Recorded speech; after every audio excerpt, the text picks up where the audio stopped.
Hello friends, मैं advocate Praful Vohra आप सभी का अपने इस यूट्यूब चैनल पर स्वागत करता हूं। आज हम बहुत ही इम्पोर्टेंट टॉपिक के ऊपर डिस्कस करने वाले हैं और वो है विल। विल यानी कि वसीयत। भाई ये जो वर्ड है ये हमने अपने घरों के अंदर और अपने बड़े बुजुर्गों से बहुत सुना है, अपने आसपास बहुत सुना है। तो विल एक्चुअल में होती क्या है? विल की जो डेफिनेशन है वो section 2H of Indian succession act के अंदर मेंशन्ड है। और section 2H of the Indian succession act ये कहता है कि विल जो है it is a legal declaration of the testator. Testator वो व्यक्ति है जो कि विल करता है। ठीक है जी। तो ये एक लीगल डिक्लेरेशन है of the testator with regard to his properties. जो उसकी प्रॉपर्टीज़ हैं मूवेबल एंड इमूवेबल प्रॉपर्टीज़, जिसके अंदर वो अपनी इंटेंशन बताता है जो कि वो चाहता है कि इफेक्टिव हो जाए आफ्टर हिज डेथ।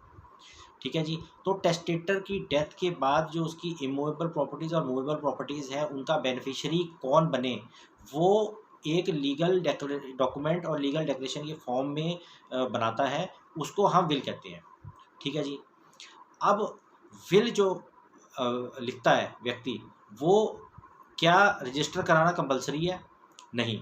विल जो है रजिस्टर्ड और भी हो रजिस्टर भी करा सकते हैं। और विल जो है section 18 of the registration act के अंदर छूट दी हुई है कि अनरजिस्टर्ड विल जो है वो भी एनफोर्सेबल है और वो भी वैलिड है। यानी कि विल की रजिस्ट्रेशन कंपलसरी बिल्कुल नहीं है। ठीक है जी। तो अनरजिस्टर्ड विल भी वैलिड होती है। तो अगर कोई व्यक्ति अपनी विल कर रहा है तो ज़रूरी नहीं है वो सब रजिस्टर्ड ऑफिस में जाए और वहाँ पे जाके उसकी रजिस्ट्रेशन करवाए। तो अनरजिस्टर्ड विल अगर ये है, उसने बनाई है अपनी अनरजिस्टर्ड विल, तो वो भी एनफोर्सेबल है। अब माइंड में क्वेश्चन ये आता है कि भाई एक टेस्टेटर जो है, जो विल बना रहा है, वो व्यक्ति कितनी विल्स अपने लाइफ टाइम में बना सकता है?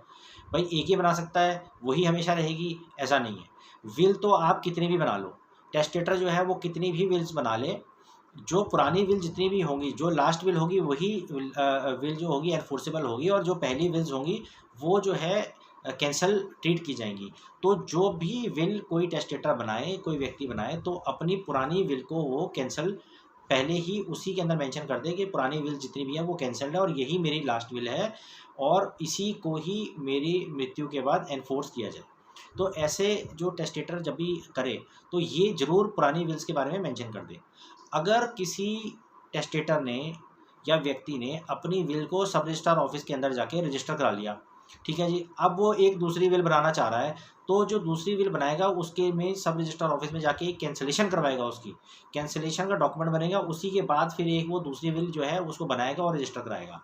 या फिर वो रजिस्टर्ड को कैंसिल करा ले और जो दूसरी विल बना रहा है, चाहे वो रजिस्टर्ड ही क्यों ना हो, बट जो रजिस्टर्ड विल है उसकी कैंसिलेशन बहुत ज़्यादा इंपॉर्टेंट है। ठीक है जी।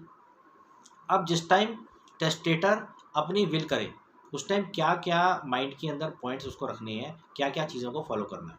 भाई जब भी एक विल बनाई जाती है उसके अंदर तीन करेक्टर्स हैं।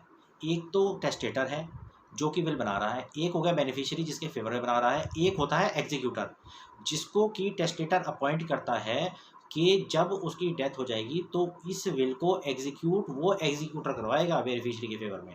तो वो एक एग्जीक्यूटर भी अपॉइंट करता है, बट एग्जीक्यूटर की अपॉइंटमेंट कंपलसरी नहीं है। ज़रूरी नहीं है कि एग्जीक्यूटर अपॉइंट किया जाए। ठीक है जी। बट एडवाइजेबल होता है कि आप एक एग्जीक्यूटर भी अपॉइंट कर दीजिए। ठीक है।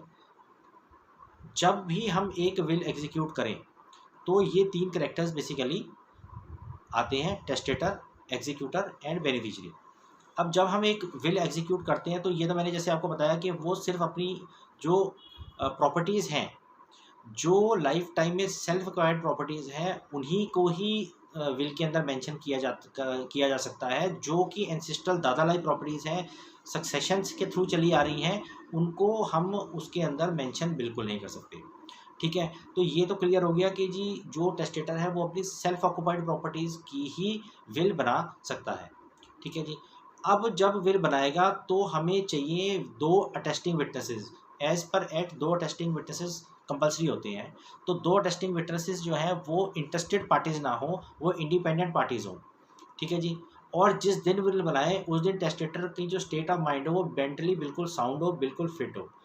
इसके रिगार्ड में वो जिस दिन विल बना रहा है वो एक बेशक मेडिकल सर्टिफिकेट इशू करवा ले अपने एक medical practitioner say that he is medically fit और वो बिल्कुल मेंटल स्टेट में है ये अंडरस्टैंड करने के लिए कि वो क्या करने जा रहा है। मैं फिजिकल फिटनेस की बात नहीं कर रहा, but mentally he should be fit. ठीक है जी। तो जिस दिन वो विल बना रहा है, एडवाइजेबल है कि वो उस दिन वो एक मेडिकल सर्टिफिकेट भी ले ले, medical practitioner that he is mentally fit. तो जो दो विटनेसेस की मैं जब बात बता रहा था कि दो विटनेसेस जो हैं अटेस्टिंग विटनेसेस होने चाहिए, वो दो अटेस्टिंग विटनेसेस इंटरेस्टेड पार्टीज बिल्कुल ना हो, वो अटेस्टिंग विटनेसेस बेनिफिशियरी या एग्जीक्यूटर में से कोई ना हो, वो अटेस्टिंग विटनेसेस बिल्कुल इंडिपेंडेंट पर्सन हो। जैसे कि आप एडवाइजेबल है कि आप किसी अपने लीगल प्रैक्टिशनर को विटनेस रख लीजिए, या फिर आप अपने डॉक्टर को ही जो आपका मेडिकल प्रैक्टिशनर है उसी को विटनेस रख लीजिए। क्योंकि जब भी कल को इसकी एनफोर्सेबिलिटी की बात आएगी, इसकी जेन्युइननेस के ऊपर अगर कोई क्वेश्चन उठता है और कोर्ट के अंदर ये चैलेंज होती है, तो उन विटनेस को वहाँ पे बुलाया जाएगा उसकी जेन्युइननेस को प्रूव करने के लिए।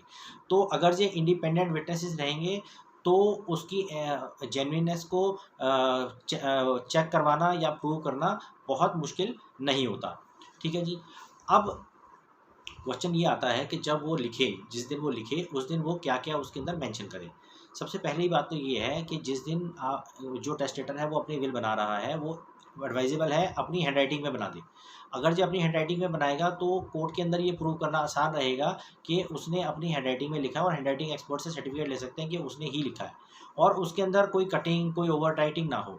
अगर ये जितने 2 पेज की विल है तो दोनों पेजेस के ऊपर वो नंबर मेंशन कर दे, और जिस दिन विल लिख रहा है उसी दिन ही उसको साइन कर दे, दो अटेस्टिंग विटनेसेस की प्रेजेंस में। ठीक है जी।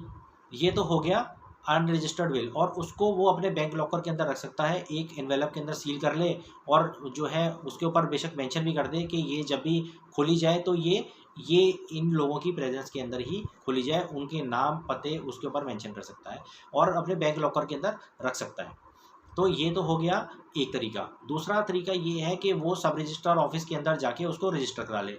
एडवाइजेबल ये है कि अनरजिस्टर्ड विल से बेटर है कि वो सब रजिस्ट्रार ऑफिस में रजिस्टर करा ले, क्योंकि फिर उसकी जो कस्टडी है वो रजिस्ट्रार ऑफिस में रहेगी, सब रजिस्ट्रार ऑफिस में हमेशा एक कॉपी रहेगी। अब जैसे कि हमारे माइंड में आता है कि हमने एक विल को रजिस्टर करा लिया, अब आपने अपना माइंड बदल दिया और आप जो है किसी बेनिफिशियरी किसी दूसरे को बनाना चाह रहे हो, तो इस विल को आप रजिस्ट्रार ऑफिस में जाके कैंसिल कराएंगे और फिर एक दूसरी विल आप रजिस्टर करवाएंगे। अगर आपने कोई प्रॉपर्टी की लिस्ट एक मेंशन कर दी एक विल के अंदर, और आफ्टर एग्जीक्यूटिंग दैट विल आपने कुछ और प्रॉपर्टीज एक्वायर करी, अब आप चाहते हो कि वो प्रॉपर्टीज़ भी ऐड हो जाए, तो उसके लिए आपको एक अलग विल क्रिएट नहीं करनी है। आप पुरानी विल को कैंसिल करके एक नई विल बनाइए जिसके अंदर आप सारी प्रॉपर्टीज़ मेंशन कर दीजिए। अब पॉइंट ये आता है कि जब आप एक विल बनाएं तो आप ये बात का ध्यान जरूर रखें कि जो एग्जीक्यूटर है वो थोड़ा यंग एज का हो। कहने का मतलब ये है कि अगर टेस्टेटर की एज 70 ईयर्स है और जो एग्जीक्यूटर वो अपॉइंट कर रहा है उसकी एज है 85, और कल को ऐसा ना हो कि जो एग्जीक्यूटर है उसकी डेथ हो जाए बिफोर टेस्टेटर, तो जो विल है वो नल एंड वॉइड हो जाएगी। भाई अगर ये टेस्टेटर की डेथ से पहले बेनिफिशियरी या फिर टेस्टेटर इन दोनों में से किसी की भी डेथ हो जाती है तो वो जो विल एग्जीक्यूट हुई है वो नल एंड वॉइड हो जाएगी, एक नई विल को ही एग्जीक्यूट करना पड़ेगा, एक नई विल को ही बनाना पड़ेगा। तो ये पॉइंट्स हैं जो आप माइंड में रखें जब एक विल को एग्जीक्यूट किया जाए। तो ये जो पॉइंट्स अगर जो आप माइंड में रखते हैं तो कल को अगर ये जेन्युइननेस के ऊपर या उसकी एनफोर्सेबिलिटी के ऊपर कल को कोई क्वेश्चन मार्क आता है तो कोर्ट के अंदर प्रूव करना काफ़ी आसान रहेगा एग्जीक्यूटर को भी बेनिफिशियरी को भी। अब पॉइंट ये आता है कि अगर जो टेस्टेटर है उसकी डेथ हो जाती है और उसके बाद जो एग्जीक्यूटर है वो किस तरह से बेनिफिशियरी उस विल को एग्जीक्यूट करे बेनिफिशियरी के फेवर में, तो एडवाइजेबल ये रहता है कि एग्जीक्यूटर जो है उस विल की प्रोबेशन करवाए कोर्ट से। प्रोबेशन का प्रोसेस होता है, प्रोबेशन का मतलब है वैलिडेशन, यानी कि उस विल की जेन्युइननेस। तो कोर्ट से प्रोबेशन करवाए, कोर्ट के अंदर वो एक सूट फाइल करेगा प्रोबेशन के लिए, सूट फाइल करेगा और कोर्ट एक अवार्ड पास करेगा उसकी विल की जेन्युइननेस का। वो जो अवार्ड होगा that award will basically convey the title to the beneficiary। Fine.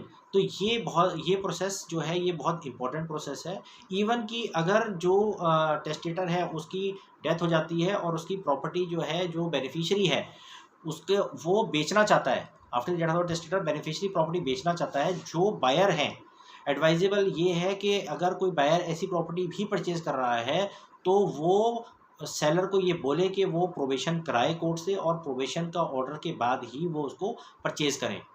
क्योंकि कल को अगर ये विल जिसके थ्रू वो टाइटल आगे ट्रांसफ़र कर रहा है उसकी जेन्युइननेस के ऊपर कोई भी क्वेश्चन मार्क आता है या कोर्ट के अंदर वो चैलेंज हो जाती है, तो फिर वो प्रॉपर्टी डिस्प्यूट में आ जाएगी।